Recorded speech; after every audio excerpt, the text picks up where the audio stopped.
పోలీసులు వచ్చేలోపే బూడిదైందట. ఇక వాళ్ళు ఫోన్ చేస్తే వచ్చుడు చాలా సమయం పడుతుంది. ఆ లోపు ఉంటుందా? అంత తగలబడ్డది ఆ పాటికి.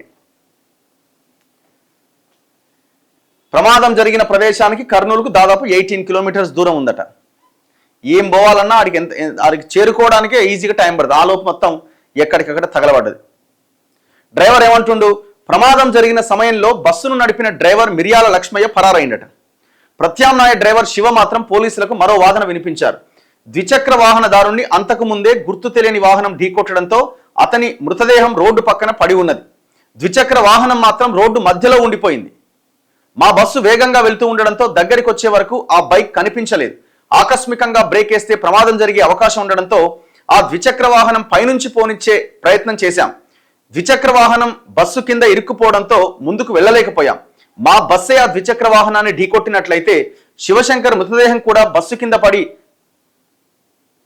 నుజ్జునుజ్జయ్యేది. దీంతో ఘటనకు దారితీసిన పరిస్థితి పైన స్పష్టత కొరవడింది. పోలీసులు కేసు నమోదు చేసి పలు కోణాల్లో దర్యాప్తు చేస్తున్నారు. బస్సు డ్రైవర్ మీద కేసు పెట్టాడు. డ్రైవర్తో పాటుగా ఎవడైతే వాడు ఓనర్ ఉన్నాడో వాని మీద కేసు పెట్టి ఫస్ట్ వన్ అరెస్ట్ చేయాలి. ఇక ఒక్కొక్కరిది ఇందులో చనిపోయిన వాళ్ళది ఒక్కొక్కరిది ఒక్కొక్క బాధ. ప్రధానమంత్రి సంతాపం ప్రకటించిండు. 2 లక్షల పరిహారం అట. రాష్ట్రపతి ద్రౌపది ముర్ము సంతాపం. రాష్ట్ర ప్రభుత్వం 5 లక్షలట. బస్సు ప్రమాదంపై గవర్నర్ జిష్ణుదేవ్, ముఖ్యమంత్రి రేవంత్ రెడ్డి దిగ్భ్రాంతి.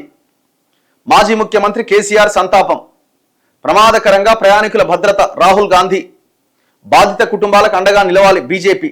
ఇక వాళ్ళు మాట్లాడాలి కాబట్టి అందరూ మాట్లాడింది. ఇది ఒక 6 నెలలు కూడా ఒక 15 రోజులు నడుస్తుంది. హడావుడిగా అన్ని బస్సులను చెక్ చేస్తూ ఉంటారు. ఎక్కడ లేని ఇది చేస్తూ ఉంటారు. ఇక రోడ్ల మీద నిలబడతారు ఆర్టీ అధికారులు. మీకు అది లేదని ఒక 4-5 బస్సులు సీజ్ చేస్తారు. కథం 15 రోజుల తర్వాత అంత గప్చుప్.